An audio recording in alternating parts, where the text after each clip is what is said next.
Whether you're just getting started on your freelance journey or you've been doing this for a little while, I'm sure all of us can relate to these two biggest struggles, which is number one, getting consistent clients through the door in the beginning, finding your second, third, fourth client, bringing continuous recurring income is so hard. Once you've cracked that code, then you reach the second struggle, which is burnout. Because as solo freelancers, we can only service so many clients, we can only take on so many projects, so we hit that income cap because we just can't take on any more work. I'm Annie, I'm a brand web designer and founder of Emptistudio. And last year I hit a milestone and I've surpassed 130K in that year, which means consistent 10K months. But I did face all of these challenges and I wish I knew how to tackle them and how to avoid them to begin with.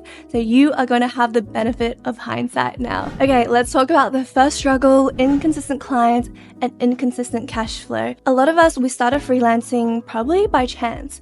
I didn't plan this career. I wanted to go full-time in a design studio, but because I was telling people I was studying design, my first client just landed in my lap and it was a local real estate agent and he was looking for a graphic designer to help him out with some flyers and brochures. So I said yes. And I asked for $400 for the first A4 flyer. And I thought that was a lot. But he said, gosh, you're cheap. Okay, sure. And then that was amazing. That was like a really eye-opening experience. But my second client, I do not know where on earth they were going to come from. And you go into this kind of waiting for a pie to fall from the sky kind of situation. And the thing is, you need to do outreach, which I had no idea what that meant. So people just kind of stay stuck here or they give up completely and they go into a normal full-time career path.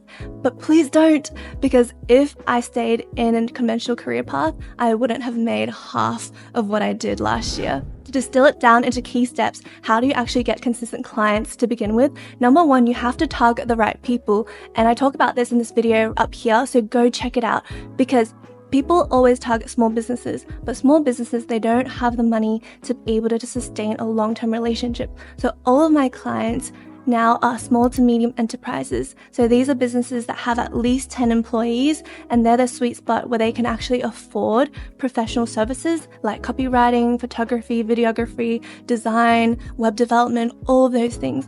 And then number two is you need to have a refined brand identity. So you don't really have any kind of leverage to begin with other than how professional your brand looks and feels, because you don't have that many testimonials, you don't have that much experience under your belt, but you can present yourself as an expert through the way that you portray yourself. It's like if someone was trying to sell you a luxury vehicle, but they were wearing a singlet and flip-flops versus if they're wearing a couture designer suit. It's a very different experience and you trust the latter a lot more. Finally, is to have a very targeted outreach system, which is to be able to pitch yourself in a way that is organic, non-salesy, because I know that throws a lot of us freelancers off. We don't want to reach out, we don't want to feel icky. So to have that selling system that's able to attract ideal clients without you having to cold pitch yourself, which doesn't even work anyways. If you're thinking right now, Annie, I can't, this feels so overwhelming. I'm so far from 10K months. I can't even find my second, third, fourth client. How am I ever going to get there? Don't worry, because I've been exactly where you are, which is why I'm going to be hosting a live masterclass on this exact topic, how to reach your first 10K month. It's going to be a freelancer's blueprint for consistent income, where I'm going to walk you through how to attract high-paying clients who actually value your work and can afford those premium rates, how to create irresistible service packages that makes clients say yes without hesitation, and finally, the exact roadmap to go from sporadic income to consistent, scalable revenue. And this is not theory, this is the exact steps I've taken after taking a bunch of courses, and I have tested what actually works, and this is how I got to my 130K year. And it is going to happen for you too. So grab your spot, scan the QR code right here, or you can grab the link in the description box and I'll see you there. Remember to save your spot and get your free ticket. Okay, now that you've cracked the code to consistent clients, people want to work with you, you think everything's good and rosy, you get taken by surprise again because you hit the second struggle, the second challenge, which is burnout. Because as freelancers, as solo freelancers particularly, we just don't have the bandwidth to take on unlimited clients. I wish we can, but we just can't. We hit burnout, and that for me came at the 4 to 5 client mark. I was servicing 2 clients on recurring basis, having 2 new clients coming through the door, and then another client who just has little projects on the side. And I was juggling all of them, and I felt backed into a corner. I just didn't have any time for myself. I couldn't take a day off. If I was sick, I still had to constantly churn out work. That is definitely not why we wanted to start our business, because we trade one boss in a 9-to-5 to 4, 5, 6, 7 clients as bosses instead. So how do we break through this freelancer ceiling? Well, there are 3 different approaches that you can take. Number 1 is to expand your team and to hire. You can start hiring your first contractor, part-timer, and then go full-time from there. And I know this is not the plan. We wanted to be solo freelancers. We wanted to have flexibility, have freedom, have all of the profit be ours. But for me, I had to take that step because I just physically couldn't do any more. So I hired my first part-time designer, and she has since now gone full-time, and it has been incredible. Just being able to mentor someone, being able to have someone handle the things that you had to do. And when you're taking time off, they're still there helping your clients out. It's a magical feeling.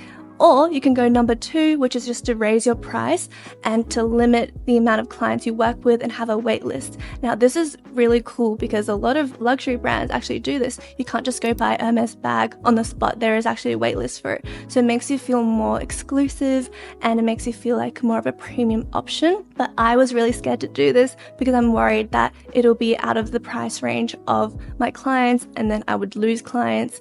So number 3, what you can do is you can start selling digital products. And what you need here is you need a small audience.